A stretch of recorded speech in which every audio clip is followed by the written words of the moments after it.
Rolling Stone article. But like here, I mean, this is another one where it's like one woman who went on a Tinder date with what the fuck?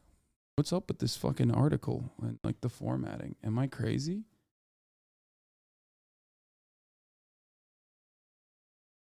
Why is it so close to the fucking edge? When Charlotte was 18, she matched with a then 19-year-old man named Andrew Callaghan on Tinder. The now 24-year-old who requested a pseudonym to protect her privacy was familiar with Callaghan as they had attended neighboring high schools in the Seattle area. He would become, the well-known person. The view I had of him was like, haha, look at this dude, she tells Rolling Stone. But in 2016, she agreed to go out for coffee with him, with the two returning to the apartment he was staying at. She says to drink wine and watch a movie. What happens next, she says, was an abrupt shift of tone in the evening. Charlotte claims Callaghan kissed her, then poured wine on her chest and licked it off. They were acts she said she consented to, even though she was somewhat uncomfortable. It wasn't until Callaghan grew more persistent, placing his hand on her crotch, that Charlotte started saying no. It wasn't taking a simple no for an answer, and consequently it turned into me making up an array of excuses as to why I didn't want to have sex, she says. He kept insisting that I needed to get him off because I was giving him blue balls by not having sex with him. Eventually, Charlotte says Callaghan got the message. The two never spoke again, but she says she left the incident, left her feeling violated, confused, and incredibly disrespected. So, here's the thing, okay? Here's the thing. This right here, first of all, blue balls is not a myth. I don't know why but blue balls in a coercive act like this is, inappropriate, unacceptable. Blue balls are not bullshit. Oh my God, I hate when dumb motherfuckers say this. Like, no, it is literally a real thing. Okay, it is a real thing. Just jerk off. What the fuck? Why are people saying something can be real? Okay, and painful even, and also simultaneously be unacceptable to fucking bring up in a circumstance like this. What the fuck? Why do people try to tell motherfuckers that this is not real? Like, it doesn't have to happen through an instance where you thought you were going to have sex, okay? Just if you jerk off, get close to completion, and then don't actually come, you can still get stomach pains and shit like that, okay? It's just not her problem. Not everyone gets them, that's why. Wait, really? I don't understand why people just act like it's just like not a real thing though. But it goes back to you shouldn't have to convince them. You shouldn't have to convince someone. No matter what happens, you should not have to convince someone to fuck you, okay? Obviously, there's a lot of societal expectations and a lot of like, even in the most charitable circumstance, there's a lot of social conditioning that makes you think like, oh, well, maybe there are other factors. But ultimately, you should be respectful and don't fucking, don't pursue. Now,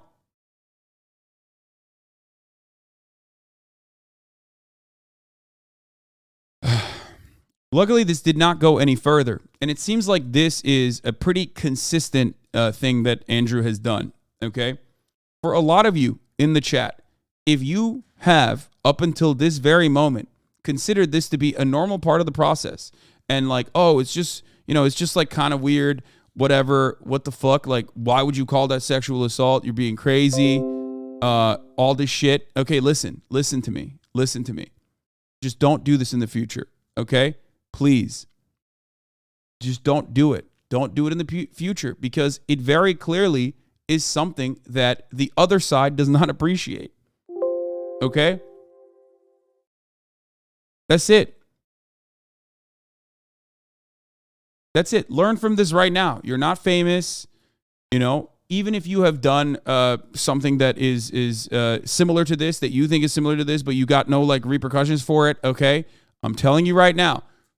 One, apologize to the person if you have something like this that you can think of. And two, don't ever do this again. Okay?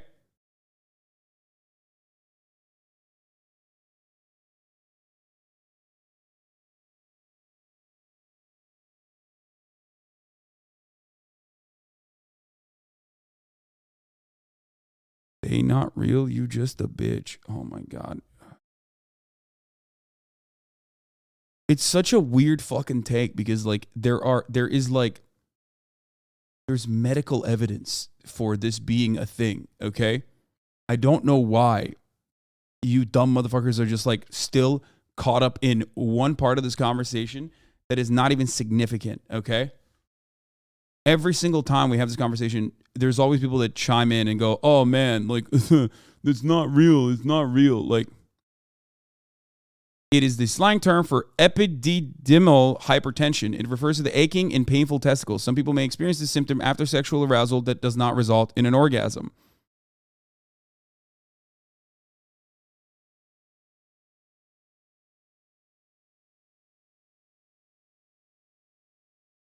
But this is not the other person's problem, okay? It's just, it's not. It's not their problem.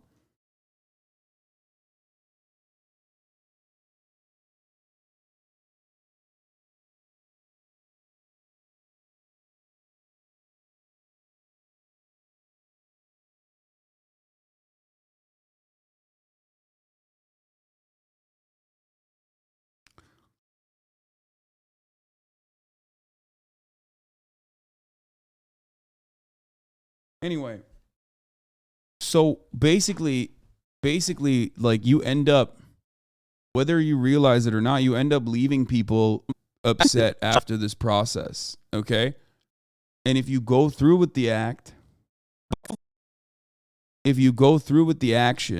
blue balls is not dangerous. Okay, I never said that. I never said it's dangerous. Any discomfort should subside once the erection is passed and the blood flow to the genitals return to normal. A person does not need a partner to relieve blue balls through sex. Again, yeah, I never said that. The testicles do not actually turn blue. I never said that either. Okay?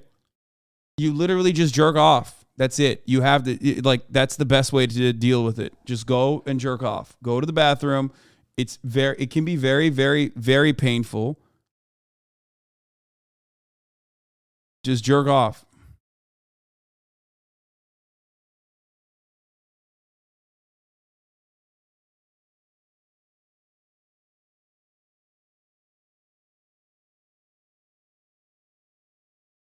Bro, that's being bricked up.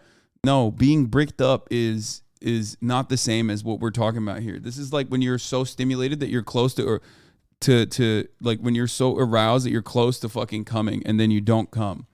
And then you have like an ache, sometimes like a crippling ache in your stomach and your balls.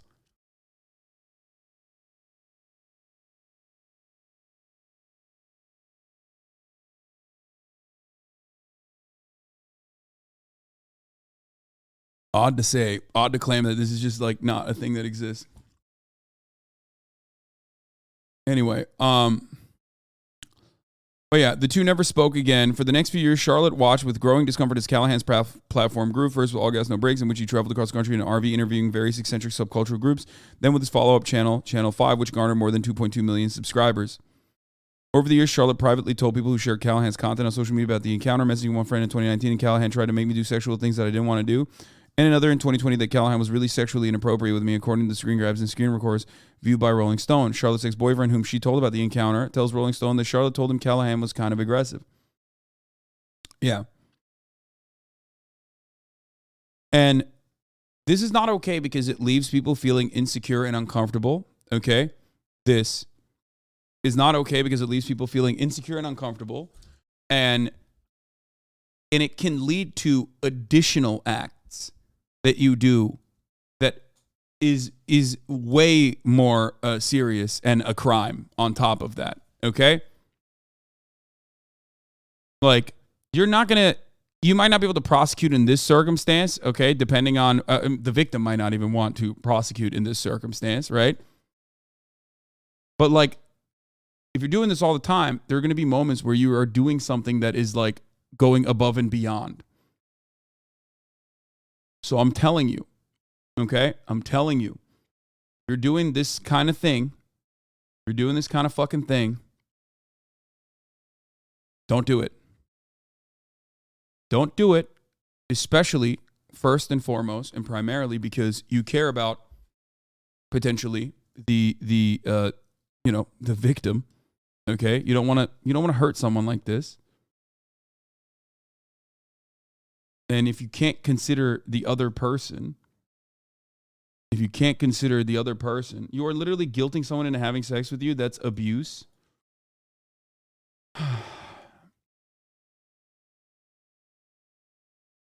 Crippling is only slightly uncomfortable. It doesn't even hurt. Okay.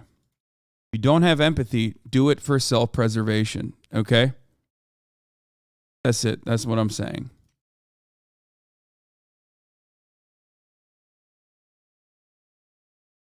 The reason I give a deep sigh in this situation is because it's like it's person to person. It's situational, okay? It's situational. So it's such a complicated thing to describe and talk about that it's hard to just fucking issue like one-liners. It's easy when you're in the chat, but if your goal is to like genuinely educate people and look at a situation with as broad of a scope as possible, then you know the easiest example I always give is like, yeah, if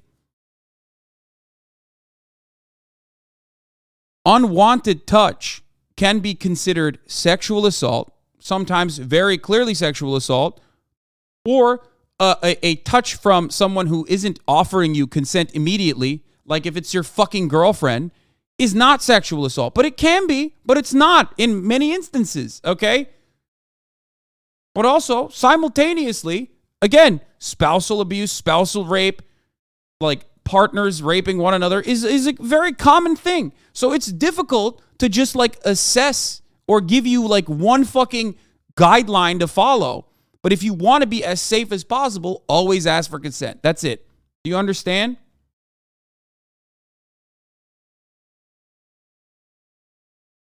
It's hard. It's so difficult to fucking talk about.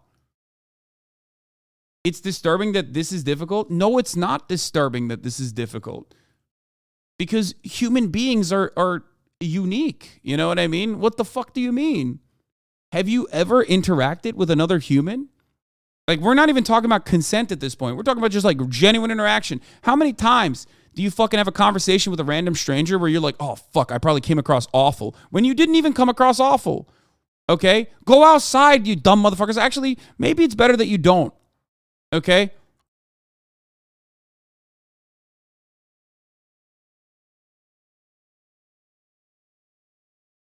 And we can't even have a normal conversation surrounding this because people will go on the opposing side of the argument and immediately be like it's so annoying because some people will be like, dude, it's so simple. Shut the fuck up. You're an idiot. Like, what? Just read the other person, lol. Okay? When plenty of people can't, okay? They're just not good at it. And they don't even recognize that they're not good at it, maybe. Or on the other end, you're like, well, dude, what am I going to fucking ask for consent for everything? What the fuck? Nah, fuck that. And this is just pestering. It's totally normal. It's totally fine. I've gotten so much pussy doing this. Well, then, okay, well, you're probably leaving a lot of people behind that are traumatized by your actions. And you have to genuinely reconsider the way the way you interact with people.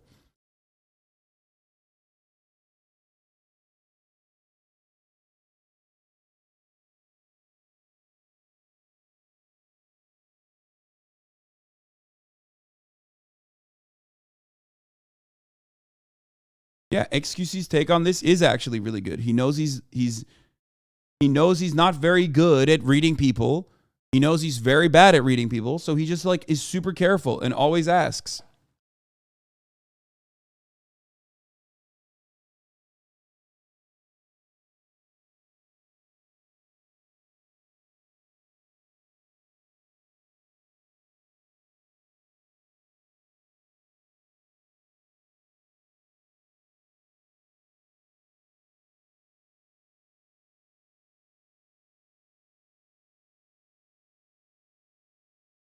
Aziz Ansari is a great example of this. I think so too. But people were yelling at me and saying, no, Aziz Ansari was pestering. Aziz Ansari was pestering. He was doing the same shit.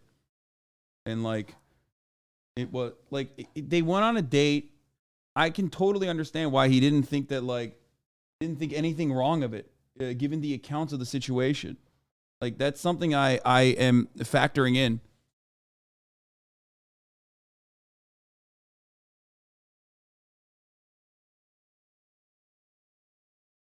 We haven't talked about Justin Roiland yet.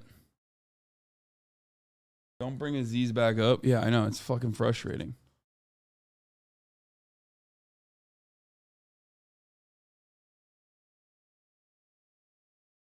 This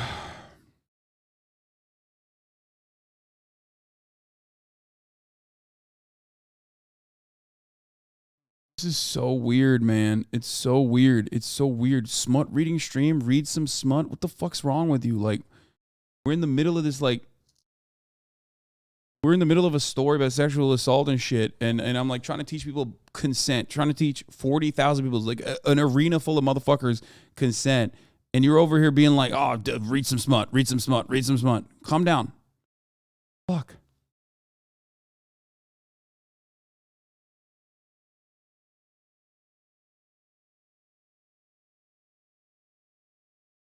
Anyway. Moldy Flecker alleged in a video that Callaghan touched her inner thigh, kissed her neck, attempted to put his hand down her pants while she was giving him a ride home. I told him to stop. I told him to get off multiple times. She says in the video, he tried to put my hand down his pants and I was fighting against him during this, telling him to please stop. Eventually, she says Callaghan left the car. This was the one that was like pretty open and shut.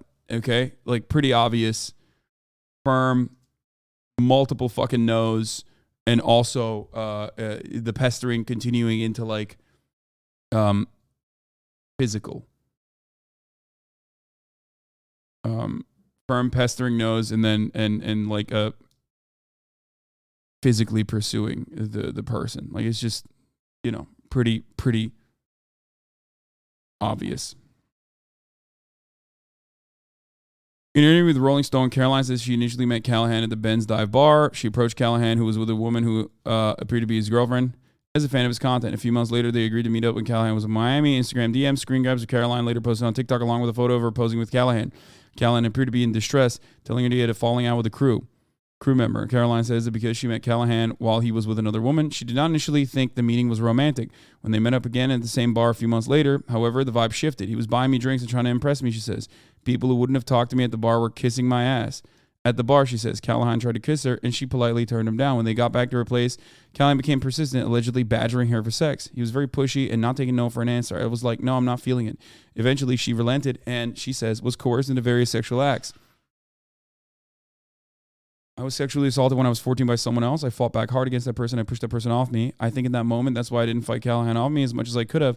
And I tried to turn him down politely until he begged, and I finally let him touch me.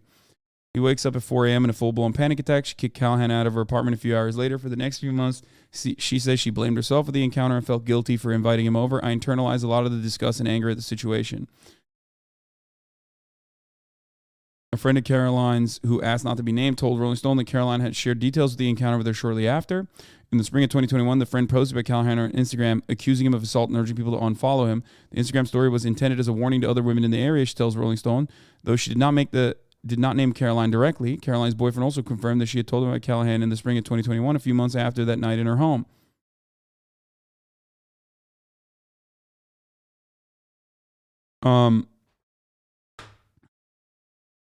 Been a very painful week for us, he said, adding that he and Werheim have no professional relationship with Andrew at this time, with no plans of going forward with any relationship with him. We believe that these women who came forward and, of course, totally condemn the type of behavior that Andrew's being accused of.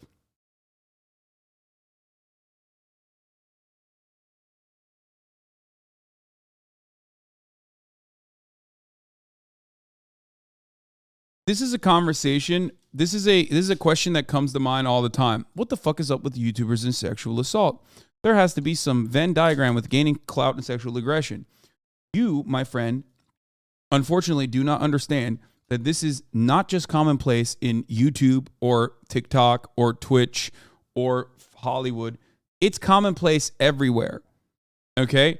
The only difference is that when it happens in a fucking dive bar to your friend who's a CPA, she just sits back and holds it in and internalizes that for the rest of her life.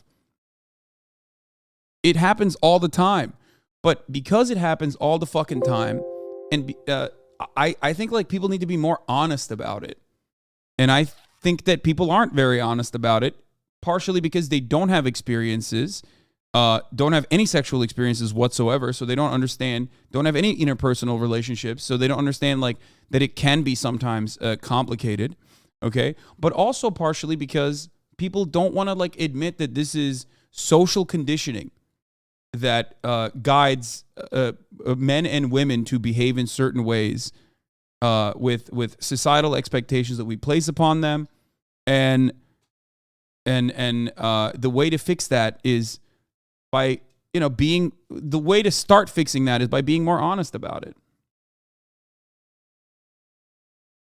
Okay?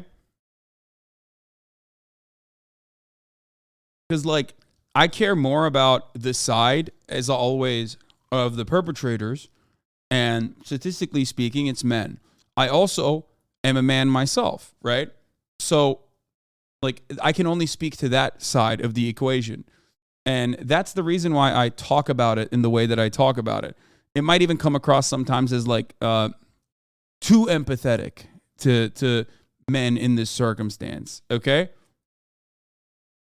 Do you get it? Do you understand? But the reality is that like the reason why I do it in the way that I do it is specifically so that I can reach out to young men. Okay, reach out to young men ahead of time so they curb back on this kind of behavior.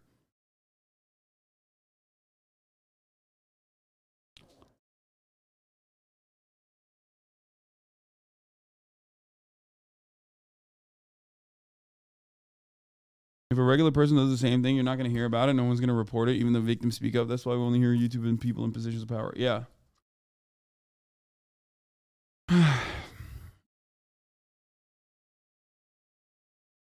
Believe me, every woman has experienced something like that where the line crossed, leaving us uncomfortable in our own bodies. We're sometimes scared to be saying no over and over again after the first one was ignored because you never know how far the guy will go. Like, this kind of shit is also like is terrifying because like you could be a well-intentioned person and not even realize that you're like crossing people's boundaries, because like your expectation as a man, and I could say this as a man myself, is not that like, especially when you're younger, is not that like every woman has like had an experience like this and they're behaving a certain way that like is basically an act of self-preservation. Like, you don't think that. Guys don't think that, okay? That's just the truth. No one fucking thinks about that. No one even comprehends that.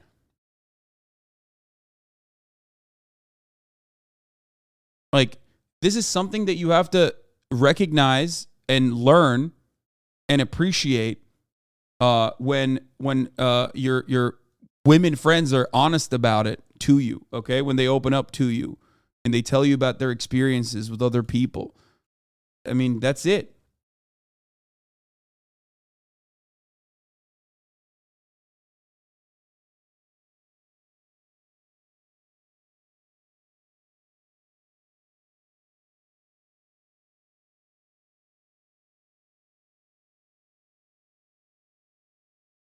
Anyway.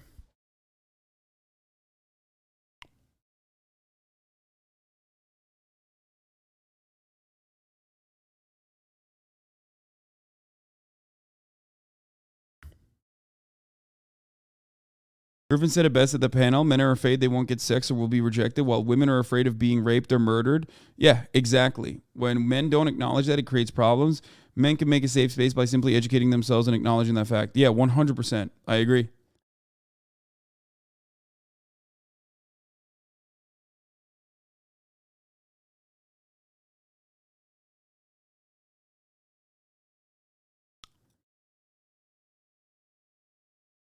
And then you have freaks like this. Oops, I accidentally raped someone because I couldn't read her signals. Come on. Like, who are you talking to?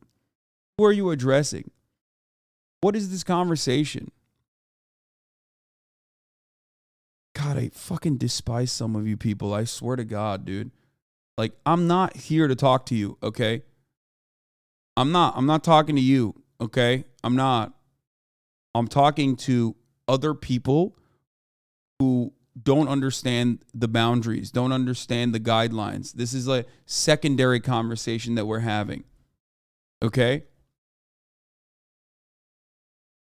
People that make it seem like every fucking interaction that you have with another human being is like completely black and white are so weird. Are so fucking weird, man. They're so odd. Let's be honest. If you don't push a little for sex, you are not going to get any. 99 out of 100 girls don't want to think they're too easy. It's easy enough to know when too far is too far, but the specific boundary is fuzzy. Wait, what? Bro, I literally just described that this is one of the bad ways of thinking, like earlier. Like I said, in the most charitable way, if this is your approach to the subject matter, you're oftentimes going to find yourself traumatizing people.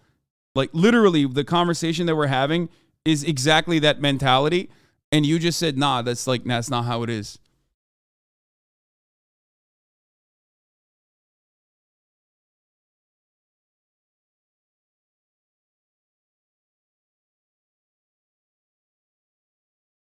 Anyway.